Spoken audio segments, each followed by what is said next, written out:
seguramente. Ricardo Alfredo Sodi Cuellar, con una carrera como litigante por más de 20 años, Ricardo Sodi Cuellar es abogado por la Libre de Derecho, doctor en Derecho por la Universidad Complutense de Madrid. Se ha especializado en el derecho constitucional, penal y militar. Es catedrático de la UNAM y de la ANAHUAC. Se desempeñó como magistrado penal y constitucional en el Poder Judicial del Estado de México. Del 2020 al 2025 fue presidente del Tribunal Superior de Justicia y del Consejo de la Judicatura del Estado de México.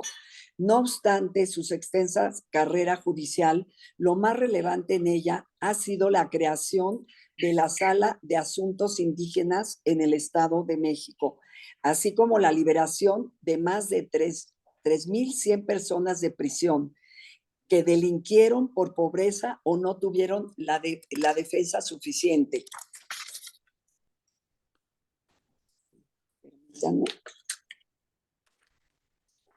Oh, Dios, hasta los dedos me fallan. Contribuyó al desmantelamiento de redes de corrupción en el Tribunal Mexiquense, instaló un juzgado para proteger a mujeres de la violencia familiar, dio un fuerte impulso a la mediación de disputas antes que a los juicios y, por último, aunque no menos importante, apuesta a la educación como eje del desarrollo social, por lo que ha impartido cátedra desde hace más de 30 años.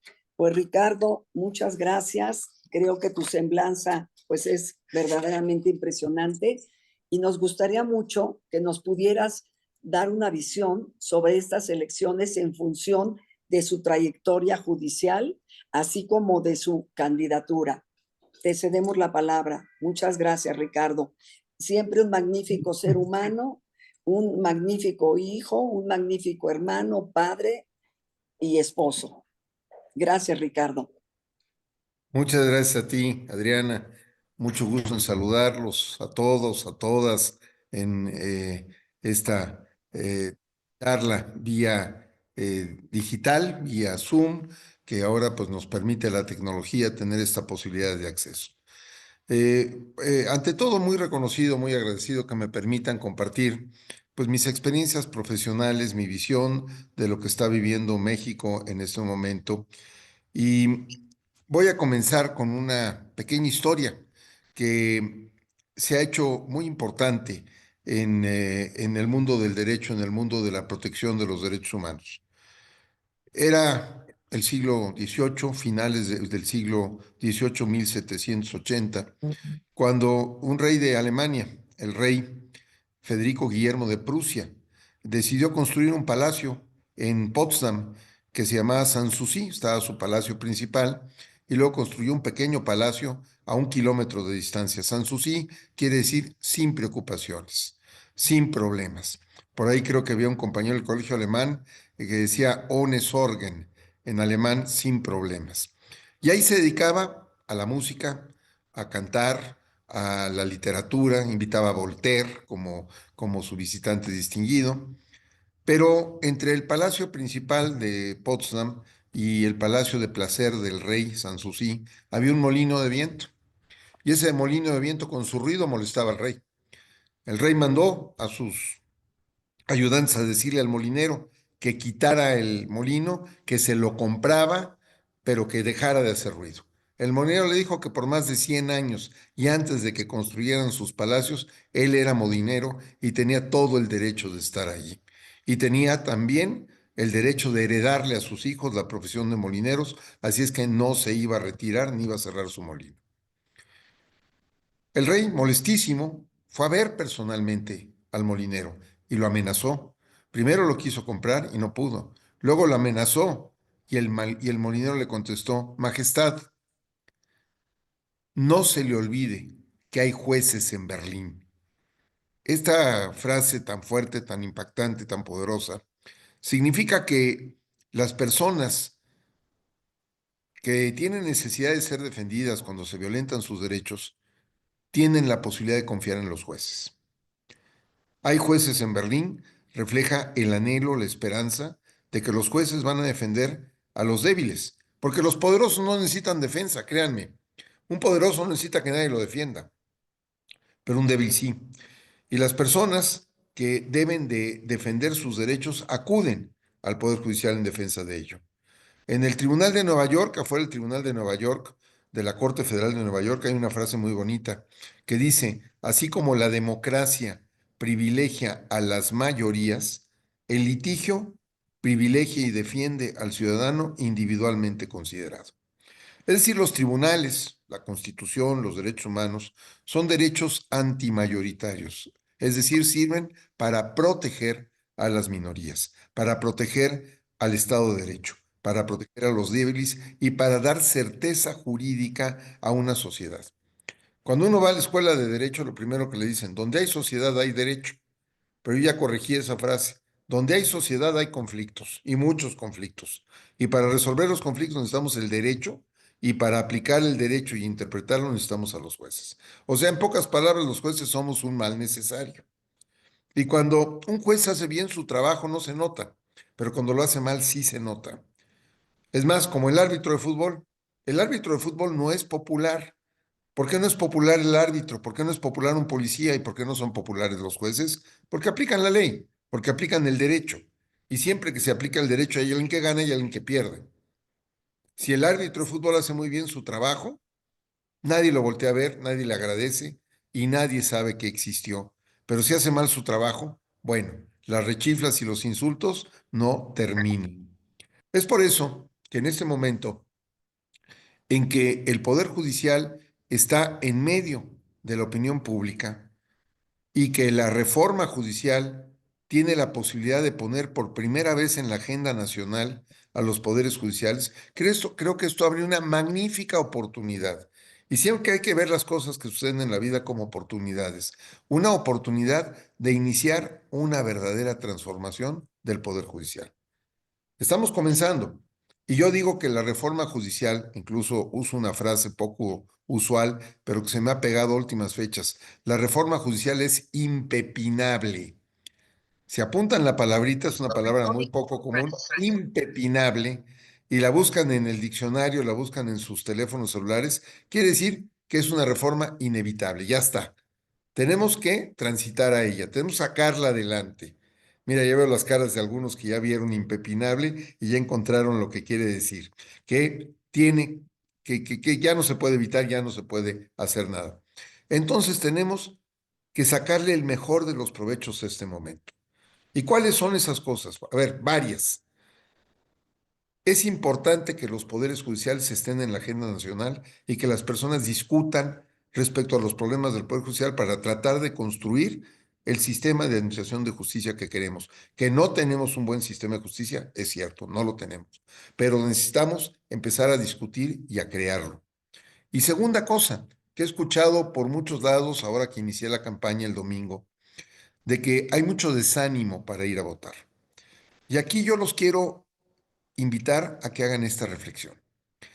Esto es sin duda un momento histórico en el país. Es un momento que va a determinar el futuro de las instituciones del país. Es un momento muy importante.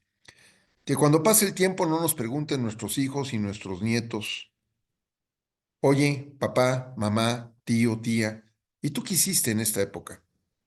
¿Participaste? ¿No participaste? ¿Fuiste a protestar? ¿No fuiste a protestar? ¿Protestaste votando? ¿Protestaste absteniéndote de votar? ¿O cuál fue tu actitud? ¿O fuiste totalmente indiferente? Yo creo que estos momentos en la vida de un país no pueden ser de indiferencia. Tienen que ser de proactividad, de informarnos, de participar. Otra cosa que me dicen es muy difícil votar. Sí, por primera vez vamos a votar por personas y no por partidos. Y el número de candidatos en todo el país es de 881 cargos y va a haber arriba de 6,700 candidatos.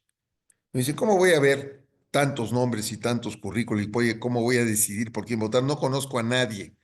A ver, los cargos importantes hay que buscar la información a llegarnos. Inclusive le decía yo a muchas personas, hagámoslo de forma divertida, vamos a hacer una reunión familiar y tomándonos un buen vino una buena botana, vamos a ver quiénes son los candidatos y vamos a decidir y participar y votar, porque es importante dar muestras de solidaridad y de civismo. México es un país de mucha apatía, de mucha apatía. Necesitamos construir una cultura cívica, necesitamos construir una sociedad autogestiva y ustedes son ejemplo de ello, porque ustedes están viendo qué pueden hacer y cómo lo pueden hacer y no se limitan. Eso es una sociedad autogestiva. No esperar, como dijo Kennedy, a ver qué puede hacer tu país por ti, sino que puedes hacer tú por tu país. Esa es una frase muy potente, muy fuerte, que es el símbolo de la construcción de la civilidad, de la ciudadanía, vuelta al civismo, vuelta a los valores ciudadanos. Entonces, este es el momento de de enfrentarlo y de trabajar para que el resultado de este proceso electoral sea lo mejor posible. Informarnos quiénes son las personas, quiénes dan la cara y escuchar lo que tengan que decir. Yo lo que tengo que decir es muy sencillo. ¿Qué quiero? Yo tengo una experiencia larga en el Poder Judicial del Estado de México, pero también he estado del otro lado de la barandilla. He sido abogado litigante. Posteriormente fui magistrado, fui presidente de un Poder Judicial local, el Poder Judicial más importante de la República Mexicana, después de la Ciudad de México, que tiene una cuestión totalmente atípica. Entonces, conozco los problemas de la Administración de Justicia. Y estoy convencido que los problemas de la Administración de Justicia no se resuelven eligiendo popularmente a los jueces. Pero este es el momento que nos permite hacer una reflexión profunda y propuestas serias para realmente transformar la justicia en nuestro país, para empezar a construir la verdadera reforma judicial que no se agota con este proceso. Al contrario, veámoslo como una gran oportunidad de iniciar un proceso transformador y de que la sociedad participe y presione a las autoridades y colabore con las autoridades, que es lo mismo, pero es colaborar la palabra que debe ser, para poder construir una reforma judicial sobre una perspectiva ciudadana. Que eso es lo que nos ha faltado. Yo he propuesto, y en el Estado de México, no es que lo vaya a hacer, ya lo hice en el Estado de México, reformamos la ley orgánica del Poder Judicial para crear una figura que se llama el amicus curiae, es decir, el amigo del juez, los amigos del juez. Cuando las personas se enteran de que se va a resolver un asunto importante, la sociedad civil, la opinión pública, tiene que ser escuchada por el juez, tiene que ser escuchada por un ministro de la Corte. Tiene que haber apertura, tiene que haber, sobre todo, mucha comunicación. Las personas se enojan porque no se les escucha. Cuando fui presidente del tribunal, me tocó enfrentar bloqueos, plantones. ¿Y cuál era mi actitud al respecto? Bajaba yo a hablar con las personas. Decía, a ver, ¿qué pasa? Y me di cuenta que el camino institucional para resolver los problemas les era totalmente insuficiente. No habían podido lograr defender sus posturas a través de los medios ordinarios. Es decir, nuestro sistema de administración, de procuración de justicia está rebasado. Y tenemos que abrir esos nuevos cauces. Lo primero que me decían era, gracias por bajar, gracias por hablar, gracias por escucharnos. Al escucharlos ya tenía yo resuelto gran parte del problema. Y luego explicarles, porque muchas veces las protestas eran porque no conocían la verdadera naturaleza de sus problemas o si su familiar estaba privado de la libertad, no sabían por qué y cuáles habían sido las razones. Y se dejaban guiar únicamente por opiniones desinformadas. Entonces, creo que la primera cuestión es muy importante la comunicación, es muy importante la participación, es muy importante la transparencia en esta nueva etapa de los poderes judiciales. Los jueces tienen que salir a hablar con las personas, entender las personas. Y yo he dicho una frase que ha generado cierta polémica. Yo creo que los ministros de la Corte deben de tener criterio político, pero no posición política. No pueden ser militantes de partidos políticos, no pueden estar vinculados a criterios estrictamente políticos. Deben de tener un criterio político, pero no una posición política. Porque el juez ante todo, y el ministro es un juez, es la independencia, la autonomía, la serenidad con la que se debe de resolver un asunto. Entonces, esto debe de llevarnos a reflexionar que qué tipo de autoridades queremos en la Suprema Corte. Autoridades que se dejen guiar por principios partidistas o personales o personas independientes. Creo que la independencia judicial es la clave de todo esto y es lo más importante a considerar en este proceso electoral. Porque, bueno, ya hablo con mucha franqueza y aunque me sé que esta sesión es grabada y que esto se puede difundir, no importa, yo siempre trato de hablar con franqueza y con los puntos de vista que sostengo y que defiendo, tanto en público como en privado. Yo no tengo un discurso doble de dar una versión en público y otra en privado. Y en estos casos, creo que la transparencia debe ser la norma fundamental para administrar justicia. Y luego, no hay que confundir administración con procuración de justicia. La procuración es lo que hacen las fiscalías, las procuradurías, investigar los delitos, acusar, etcétera. La administración de justicia es lo que hace el juez. Lo que hace un juez que recibe las pruebas del Ministerio Público, las valora, las valida y entonces determina qué es lo que debe de suceder respecto de una persona. Hay mucha confusión en torno a esto porque no es un tema que sea natural. Por eso me agrada mucho que hoy los poderes judiciales estén abiertos y estén en el ojo del interés social y que las personas quieran conocer qué hacen los jueces, qué hace un ministro, qué asunto resuelve la corte, qué asunto resuelve un magistrado de circuito, qué hacen los jueces locales. Eso es muy importante.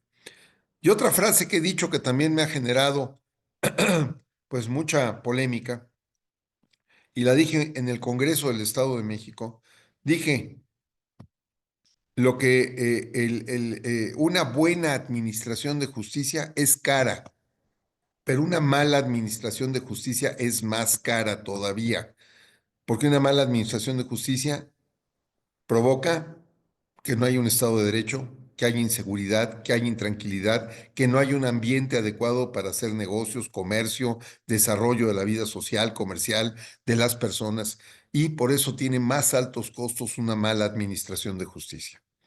Y sí tenemos una administración de justicia que no tiene suficientes recursos. Yo en estos casos estoy a favor de la racionalidad del gasto. ¿Qué quiere decir? Darle a los tribunales lo que realmente necesitan. No puede hablarse de austeridad cuando hay carencias muy fuertes. ¿A qué me refiero? En México tenemos 4.6 jueces por cada 100,000 habitantes. La OCDE, que es la organización a la que pertenece México desde el punto de vista de una de las economías más grandes del mundo, tiene un estándar de 17.8 jueces por cada 100,000 habitantes. Estamos simplemente 4 veces abajo. Entonces, ¿cómo va a ser la justicia que tenemos? Pues es insuficiente, de entrada insuficiente porque no hay suficientes jueces. Y después, preparar a un juez, preparar a un magistrado, no es cosa sencilla. Yo lo hice por 5 años, preparar jueces y tratar de que a través de los cursos y los concursos pudieran llegar las personas que estaban capacitadas. Yo creo que esta primera experiencia puede combinarse la elección popular con un proceso de selección con base en exámenes de oposición. O sea, esto es el inicio, se tiene que probar este esquema, está bien, es algo positivo, pone al Poder Judicial en la opinión pública y seguramente habrá ajustes, seguramente habrá propuestas y esas propuestas se tienen que hacer desde dentro. Por eso yo he querido participar, porque conozco la Administración de Justicia, a eso me he dedicado toda mi vida, a ejercer la profesión de abogado y, en consecuencia, debo de participar para proponer las reformas y las mejoras se hacen desde dentro, no desde fuera. Y por lo tanto, eso es lo que me motiva a mí a participar. ¿Y qué es lo que queremos, amigas y amigos? Una elección de estructuras, una elección donde los grupos políticos y quizás hasta los delincuenciales vayan a definir el modelo de justicia que queremos, o queremos una elección ciudadana. Si tenemos una elección ciudadana, tenemos oportunidad de escoger y elegir. ¿Que va a costar trabajo escoger y elegir? Sí, claro. pero por eso podemos hacer conos electorales, buscar los mejores perfiles, hacer grupos. Tenemos 2 meses para poder investigar bien quiénes son los candidatos y cuáles son sus atributos y sus cualidades. Y cuáles son los perfiles que consideramos más adecuados para que lleguen a esas posiciones, desde la Suprema Corte de Justicia de la Nación hasta un juez del fuero común en un estado de la República. Toda la escala judicial. Tenemos esa oportunidad. Por eso yo sí recomiendo ir a votar para que la elección sea una elección ciudadana. Ustedes son movimientos ciudadanos. Entonces hay que ejercitar ese movimiento ciudadano para que no sean las estructuras políticas las que tomen la decisión, que no sea una decisión por consigna o por línea, sino sea una decisión ciudadana. Hay muchas cosas que preocupan, hay muchos obstáculos en el camino, sí, sí los hay. Pero si no los hacemos a un lado y si no trabajamos para que esto funcione bien, no tendríamos con qué responder a la pregunta dentro de algunos años. ¿Y tú qué hiciste en este caso? ¿Te hiciste a un lado o participaste? Yo prefiero participar.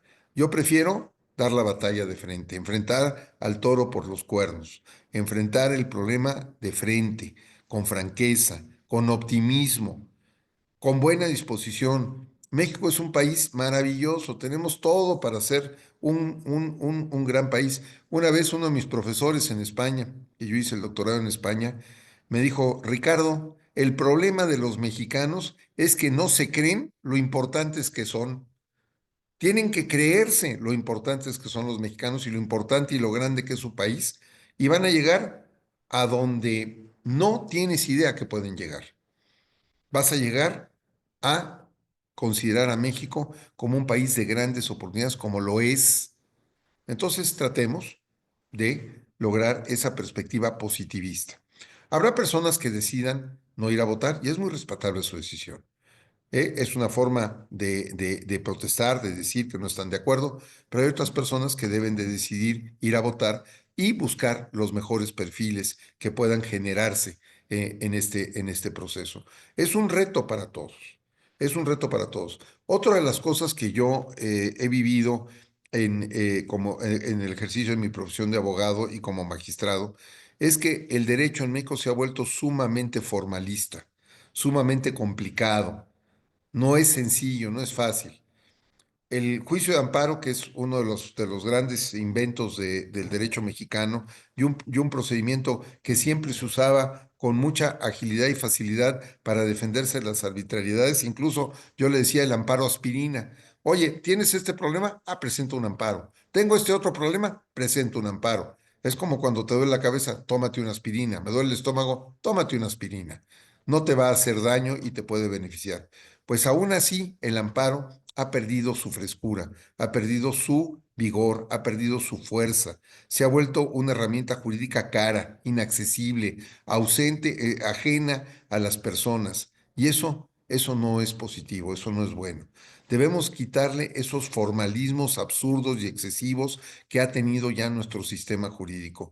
Sí necesitábamos una sacudida al Poder Judicial. Es importante tener esa sacudida en el Poder Judicial porque eso nos hace reflexionar quiénes somos, qué queremos ser. Y los que estamos en el Poder Judicial, obviamente tenemos una deuda social, tenemos un compromiso de ser mejores, de trabajar por una mejor administración de justicia. Y estas sacudidas que da la historia a estas instituciones son muy útiles para repensar la institución, repensar los procesos y abrirnos al diálogo, a la crítica, a la proposición, al cambio y a la transformación de un sistema de justicia que seguramente, para en opinión de muchos de nosotros, no ha sido lo suficientemente adecuado.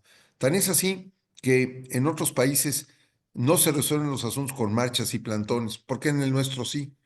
Bueno, porque las instituciones de administración de justicia no han sabido estar a la altura de los procesos y las demandas sociales. Entonces, algo tenemos que hacer para que eso cambie. Y yo creo que tenemos mucho que repensar y mucho que replantearnos y sobre todo escuchar a las personas que están interesadas eh, eh, en transformar estos procesos y que pues tengan la intención de participar en ellos. Magistrado, No dejemos, justamente estamos ahorita ya recibiendo preguntas conforme usted sí, va a su exposición. Si nos permite hacerle algunas inquietudes, cómo pues, no, con mucho gusto. y ahora sí que abusando de que dice que pues hay que escuchar, ¿verdad? También, entonces, eh, aprovechando, ¿verdad? Preguntan, magistrado, de entrada, hay como varios temitas sobre la misma elección. El primero es si tiene confianza, si hay confianza en el INE, ¿no? Por aquello, y si hay confianza en este nuevo proceso que se va a dar de que no se van a contar los votos en las casillas, ¿no? ¿Considera que es confiable esto? Eso por un lado. Y por otro lado, también preguntan, pues que sí hay muchos candidatos preparados, pero pues cómo se va a garantizar que sea transparente y sobre todo cuando también hay candidatos cuestionados. Serían de inicio esas dos preguntas, magistrado. Bien. La primera pregunta. A ver, efectivamente, no va a haber conteo en las casillas. Por primera vez en el sistema nuevo electoral, vamos, que se inaugura en la segunda década, en la segunda mitad de los noventas, de la década de los noventas, por primera vez en la historia de nuestro país no se van a contar los votos en las casillas. Sin embargo, se pueden acreditar observadores electorales que asistan a los comités distritales electorales donde se van a contar los votos. Y también, ¿qué remedio estoy poniendo yo en lo personal para evitar eso?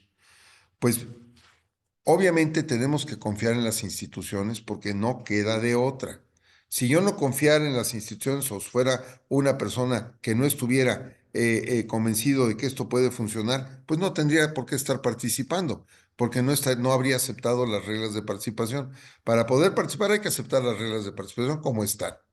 Si no, no sería legítimo ni ético de mi parte participar. De entrada, tenemos que confiar en las instituciones. Es como cuando uno se pone en manos de un doctor. Confiar en el doctor o no confiar. Es así de sencillo. O confías en el doctor o no confías. Te estás muriendo, no tienes otro que te atienda, pues tienes que confiar en el doctor, no tienes otro doctor a la mano. Es la institución que tenemos. Obviamente, las opiniones públicas no han sido favorables a la actuación del INE y a las autoridades electorales y todo ha sido muy cuestionado. Sí, sí es, así es. Y es bastante preocupante que ese ambiente de crispación, de crisis, de falta de confianza en las instituciones esté permeando a la sociedad civil. Eso es muy malo, claro, es muy malo que eso suceda en nuestro país. Es un hecho. El mundo se maneja, sobre todo en la política, con base en percepciones. ¿Qué tenemos que hacer? Actuar y generar la evidencia para saber si hubo un buen manejo o un mal manejo. A priori no lo vamos a poder saber. Para poderlo encontrar, tenemos que participar y demostrarlo. Yo desarrollé incluso una aplicación basada en las redes sociales, nada complicado, donde se genera una red de votación y eso me permite a mí valorar quiénes votaron, por quién votaron, o sea, si votan por mí o no, y en ese contexto poder confrontar los resultados que dé el INE contra la evidencia que yo estoy generando por mi cuenta. ¿Sigo conectado? Disculpen. Sí, magistrado. Ah, ok. Se metió una página, una pantalla aquí que desconozco. Bueno, entonces tenemos que confiar en la institución, yo generar evidencia en el proceso. Obviamente es un proceso complejísimo. Simplemente les cuento, todas las reglas que nos están poniendo son abrumadoras. Y segundo, no solamente no se va a contar en la casilla, hay otra cosa que a lo mejor no han observado. Las reglas en una elección se tienen que dar a conocer antes del proceso electoral. A nosotros nos están dando a conocer las reglas ya ha iniciado el proceso electoral. Se definió el monto de las campañas tardíamente. Se están definiendo los lineamientos y las reglas para el manejo y la fiscalización tardíamente, ya ha iniciada la campaña. Entonces, sí, no ha sido un procedimiento aseado, no, no lo ha sido. No ha sido un procedimiento ordinario, clásico, transparente, no, no lo ha sido. Pero, insisto, tenemos que dar la batalla y tenemos que participar en eso. Si no, ¿cómo vamos a demostrar que hubo o no hubo una elección que no se llevó a cabo por los cauces legales? Esa es la primera respuesta a la pregunta. Sí, efectivamente, no va a haber eso, no va a haber conteo en casilla, pero se pueden registrar observadores ciudadanos. Yo tengo conocimiento, con información que tengo del INE, que hasta el día de hoy, bueno, hasta el día 22 de marzo, se habían registrado 421 grupos de observadores electorales.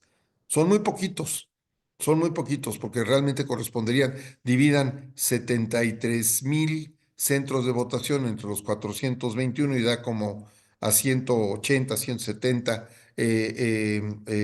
casillas por cada observador electoral o por cada grupo de observación electoral. Es muy poquito, pero todavía estamos a tiempo de generar observadores electorales para vigilar la elección. Eso es el punto medular. O sea, vamos a ver cómo sí, no cómo no, y tratar de reforzar esa situación. La segunda pregunta, ¿me la recuerdas, por favor? Un poco va por en este sentido también. ¿Qué garantizará la independencia de los jueces si todos han sido aprobados por el partido en el poder? Y bueno, viendo que ya también, ya ve, están resultando muchos casos cuestionados, muchos perfiles muy cuestionados. Bien, el proceso de selección estuvo matizado, sí, por criterios políticos. Es más, yo no fui propuesto por el Ejecutivo ni por el Legislativo, yo fui propuesto por el Poder Judicial. Yo seguí una trayectoria. Yo me inscribí en los tres, participé en las entrevistas y sí, fue una decisión que pues no fue transparente. Hoy por hoy, y hablo con franqueza, no hubo los criterios para evaluar. ¿Por qué pasaron unos y no otros? ¿Por qué yo no pasé en el Ejecutivo y en el Legislativo? Pues, ¿y por qué sí pasé en el Judicial? Bueno, no es transparente, eso no lo fue. No lo fue. ¿Qué tenemos ahorita? Un grupo de candidatos que son los que van a participar. Y tenemos que buscar dentro de ese grupo de candidatos a los que sean más idóneos para el puesto. Pensar en otra cosa ya es tarde, ya no tiene caso, no tiene sentido. Como le decía yo, esto es inevitable, ya está. Trabajemos con lo que hay. No trabajemos con lo que no hay. Trabajemos con lo que hay. Efectivamente, el proceso fue difícil. No es claro, no es transparente. No fue, no hubo, por ejemplo, que yo voy a, como maestro universitario que soy, hacer una rúbrica de examen para decir, a ver, la entrevista tiene que tener estos requisitos. Grabar las entrevistas, publicar los resultados de las entrevistas y el que no quiera, pues que no vaya a la entrevista. Cuando yo fui a las entrevistas me preguntaban, ¿está usted dispuesto a que lo graben? Sí. ¿Está usted dispuesto a que difundan su grabación? Sí. ¿Está usted dispuesto a que difundan la evaluación que le hicimos? Sí, sí a todo. Y nunca se hizo. O sea, yo no fui aceptado por el Comité del Poder Judicial, por el Poder Ejecutivo y el Legislativo, y hoy por hoy no sé por qué. No sé por qué no fui idóneo para ellos y veo otros perfiles que resultan idóneos para ellos. Bueno, eso sí genera suspicacia, sin duda. Claro que genera suspicacias. O sea, no se puede negar lo evidente. Pero bueno, lo que tenemos ahorita son las listas, para el caso de los ministros de la Corte, de un grupo de 36 mujeres, 31 hombres, y son los que hay. De esos, creo que debemos de seleccionar. Ya hay gente muy talentosa, mujeres muy talentosas en ese grupo. Yo he conocido profesionalmente a varias mujeres muy talentosas. Una de ellas, y perdón que diga el nombre, pero es que si no, no se van a enterar, Paula García Villegas. Es una magistrada impecable, muy competente, muy conocedora y muy competente. Yo la conozco, pero no la conozco por otros medios, sino por la cuestión profesional, que es como debemos de conocer a las personas. Ahora, es muy fácil evaluarme a mí, calificarme o descalificarme. Fui 5 años presidente de un tribunal. Ahí está la evidencia, buena o mala, pero ahí está la evidencia de lo que fui, de lo que hice, de lo que realicé en mi gestión. Es evidente, se puede ver, se puede medir. Entonces, con lo que hay debemos de trabajar. Todo lo demás sí, es cierto. Pasó, fue un proceso muy atropellado, fue un proceso lleno de altibajos, salpicado de cuestiones políticas. Sí, claro, sí, pero hoy estamos en una posición que tenemos que tomar una actitud ciudadana con lo que hay, trabajar con lo que hay y tratar de encontrar los mejores perfiles. ¿Se quiere una reforma? Para el 27 podemos trabajar una reforma, reencauzar el proceso. Sí, eso sí, pero hay que hacer las acciones y tomar las medidas que podamos llevar a cabo, no las que no podamos llevar a cabo. Estar con ese tipo de cuestión, "Ah, es que fue muy sucio", pero sí, sí, todo sí. Ahora, ¿cómo vamos a hacer ahorita con lo que hay? Con lo que En hay. ese, en ese sentido, Bien. magistrado, comparte lo que llevó a cabo ayer precisamente un candidato también a la Suprema, Carlos de nombre, de ir a denunciar ante el INE a las tres ministras actuales, ¿no? Las controvertidas tres ministras de la Suprema Corte, las demandó por actos ilegales de campaña, ¿no? Ya ve que arrancaron con eventos con unos sindicatos o temas así como muy políticos, ¿no? De hecho, nos comentan aquí que ya dice aquí, los sindicatos de mi institución ya están dando los nombres para que los agremiados vayan a votar por ellos. Precisamente honrando esto que usted menciona, magistrado, ¿estaría usted de acuerdo en esto de ir a demandar este tipo de cosas? A ver, las instituciones tienen que hacerse cargo de sus responsabilidades. Ok. El INE, que es el árbitro de esta elección, es el que tiene que supervisarlos. Y la supervisión es oficiosa, no necesita denuncia de nadie. Mm, Yo lo que voy a hacer en lo personal es hacer mi campaña mm, lo más leal y claramente que pueda. Yo no voy a jugar sucio con nadie. Es el trabajo de la denuncia y de la supervisión, no es mío, no es de Ricardo Sodi, es del INE, es de la Fiscalía de Delitos Electorales, es de las instituciones que están regulando eso.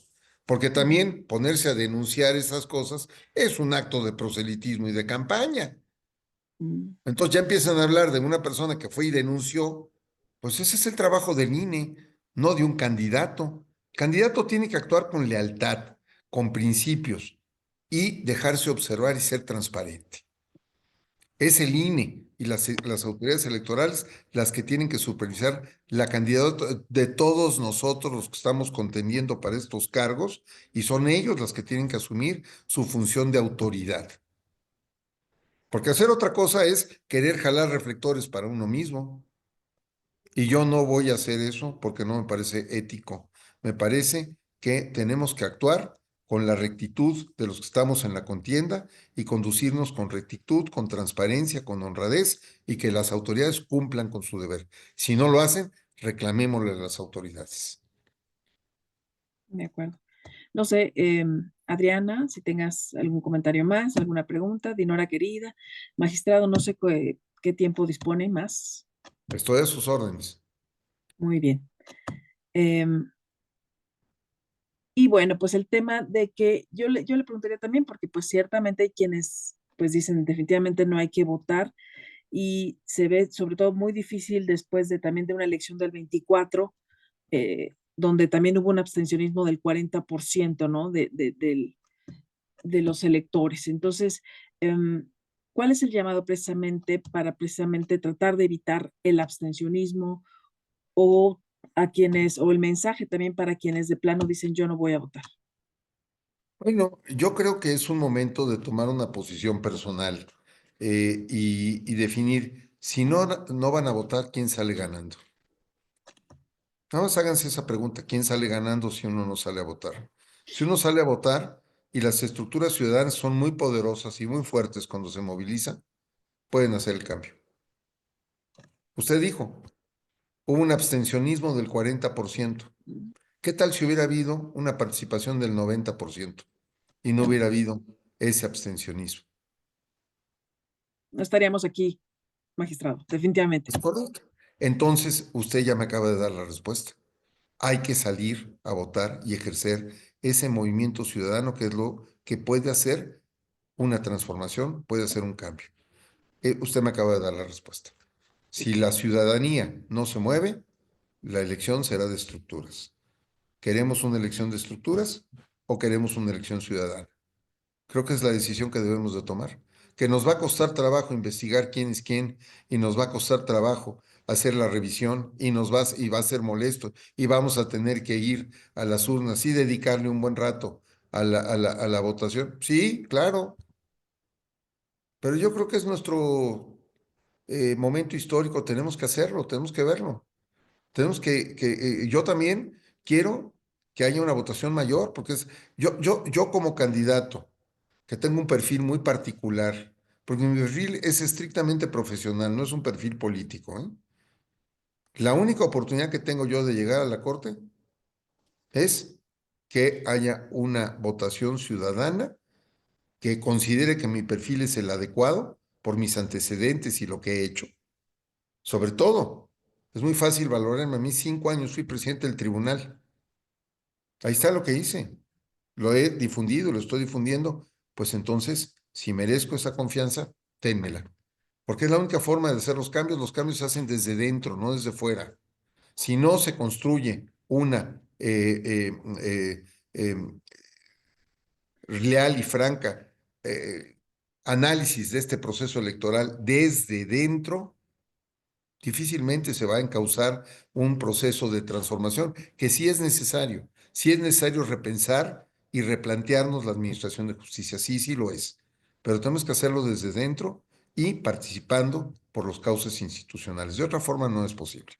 Entonces, por eso creo que el momento es muy definitorio y tenemos que tomar una decisión. Es muy respetable la decisión que tome cada quien. Yo decidí no solo participar, no solo votar, sino participar. Y eso me pone a mí, obviamente, en el centro de atención de muchas miradas que pueden estar a favor mío, estar en contra mía, criticarme, coincidir con mis puntos de vista. Pues ni hablar, uno tiene que asumir valientemente con entereza la posición que a cada uno nos toca. Cuando yo recibía las noticias, por ejemplo, que no salía yo en las listas del Ejecutivo, del Legislativo, pues obviamente es desmotivante. Y me preguntaba, ¿por qué no salí?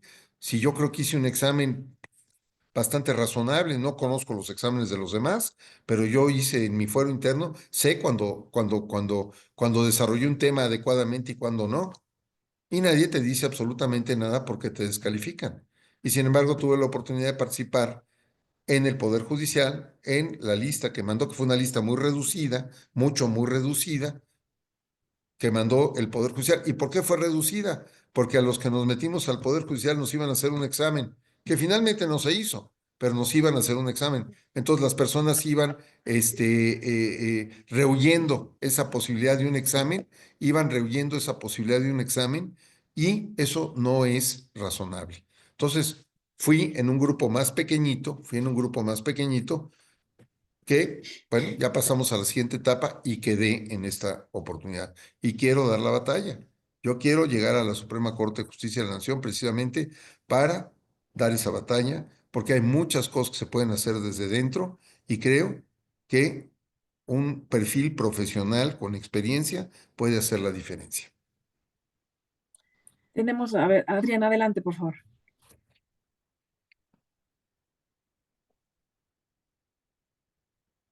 Eh, tú puedes, por ti, activar tu micrófono. Perfecto. Ahí estás. Ya, gracias. Muchas gracias. Pues yo simple y sencillamente, para mí es importantísimo demostrar en la ciudadanía apoyo al magistrado, que para mí es un sentimiento cívico y lo tengo muy arraigado, y sí quiero demostrar ciudadanía. Y muy cierto lo que dice el magistrado, esto es lo que hay.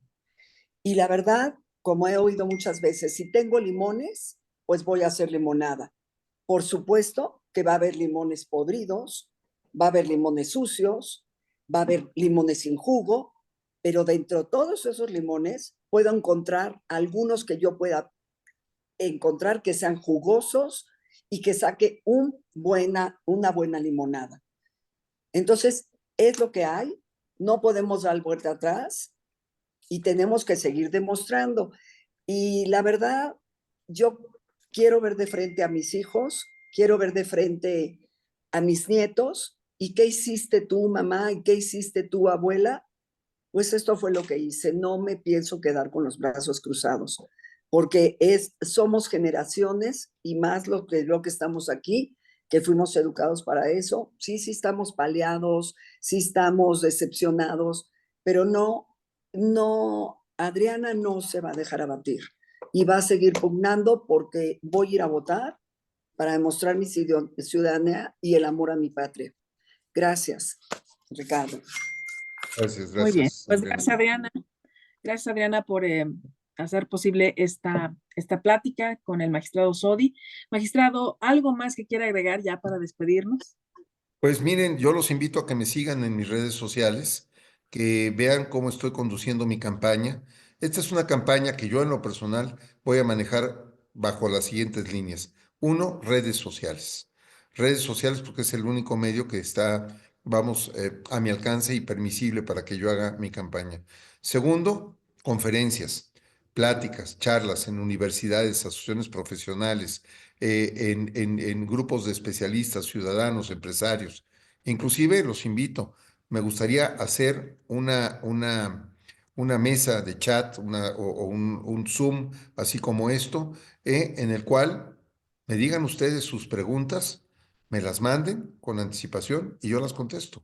Ya que me escucharon, ya que me conocen, preparen preguntas, hagan una batería de preguntas, me las mandan y yo contesto una por una para darles mis puntos de vista de las cuestiones que ustedes tengan alguna inquietud. También es muy importante saber cómo se va a votar. En una elección tan compleja como esta, hay que saber cómo se va a votar. Es decir, cómo es el procedimiento y cómo también estoy a sus órdenes para que de manera totalmente imparcial, no haciendo campaña y proselitismo por mí, eso habrá otros momentos en que yo lo haga porque lo voy a hacer. Obviamente, tengo que decirles bueno, y la verdad, soy el 61 de la lista morada para ministros y voy a pedir el voto por el 61. Muy bien. Pero independientemente de eso, que aprendan cómo se va a votar y tienen que ir a votar ya con una idea preconcebida. No pueden llegar a votar así nada más. Tienen que llevar un acordeón. O sea, yo voy a llevar un acordeón porque yo no sé, no me voy a aprender todos los números de memoria. Es como llegar a jugar al melate y querer recordar todos los números que uno preparó con anticipación o al progol y pues, no se puede. Entonces hay que llevar un acordeón, llenar la boleta con base en una cuestión que cada quien lleve preparada y analizada para saber cómo va a votar y así la votación va a ser muy breve y muy rápida. En un par de minutos la despacha uno y ya. Pero no se puede llegar a la elección sin estar preparado. Hay que tener plena conciencia y cuidado de qué es lo que se va a decidir y a elegir y cómo va uno a votar. Entonces hay que capacitarse. Y yo me ofrezco a dar esa capacitación.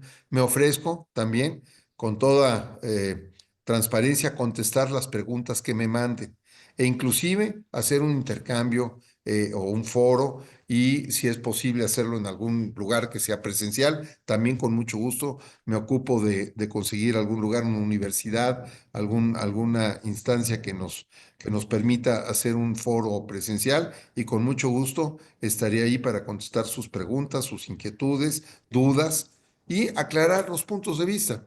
Lo que sí debemos de hacer es ser, en todos los casos en la vida, propositivos. Porque decir, no voy a votar y esto es una farsa, sí, perfecto, muy válido. Esa es una actitud. Yo propongo otra actitud. Analizar, revisar, conocer los perfiles. Y si así de plano ninguno me gusta, pues entonces decididamente no ir a votar. Pero si me gusta alguno, si tengo la conciencia de que puede uno sacar adelante este proceso, confíen en él y voten por él. Muy bien, pues gracias por el ofrecimiento, magistrado Sodi, a través de Adriana. Pues quienes gusten acercarse, quienes gusten tomar esa palabra de ese ofrecimiento de, bueno, pues incluso hacer un encuentro ya personal, pues adelante. Le agradecemos mucho su participación en este Zoom de Va por Todos MX y bueno, a todos, por supuesto, los asistentes, muchas felicidades de verdad por interesarse en este tema, que como bien dijo el magistrado, es muy complejo.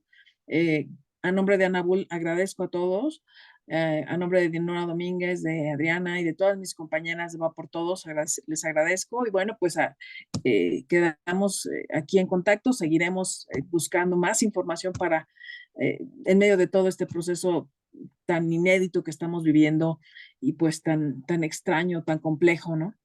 Entonces, pues muchas gracias a todos y muchas gracias, Al magistrado. contrario, muchas gracias, Nora, Si y gustan los abrir invito, sus micrófonos y dar las y gracias. les invito a que Muchas me sigan en sus gracias. redes sociales. Muchas